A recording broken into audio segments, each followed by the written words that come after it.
এই সেই সংগঠন যে সংগঠনের মূল উদ্দেশ্য হচ্ছে আল্লাহর জমিন আল্লাহর দ্বীনকে বিজয়ী করা।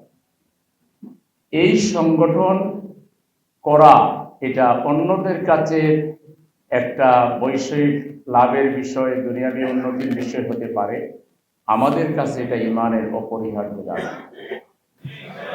জামাতে ইসলামী স্ট্রং হইলে বাংলাদেশ দৃঢ়ভাবে দাঁড়িয়ে যাবে ইনশাআল্লাহ। জামাত ইসলামের দায়িত্বশীলরা যদি গণমুখী হইতে পারে, গণভিত্তি তৈরি করতে পারে, 58,000 বর্গ কিলোমিটার মাটি সুদৃঢ় ইসলাম এবং দেশের গাঁটিতে পরিণত হবে। দেশে কিন্তু কালো মেঘের ঘনঘটা আবার শুরু হয়েছে। শকুনিরা আবারও তাদের তাবা বিস্তারের অপকৌশল চালিয়ে যাচ্ছে। সরকারের ভিতরে, সরকারের বাইরে, দেশের বিভিন্ন সেন্সিটিভ জায়গা থেকে আজকে দেশ বিরোধী নানা তৎপরতা চলছে। কোন দাদাবাবুরা, কোন আধিপত্যবাদী শক্তি এবং তাদের দোসররা বাংলাদেশে কোনো বিভেদ তৈরি করতে পারবে না।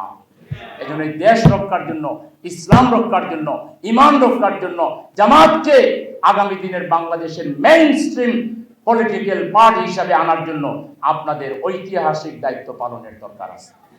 সেটা করবেন কিনা এখান থেকে ফিরে গিয়ে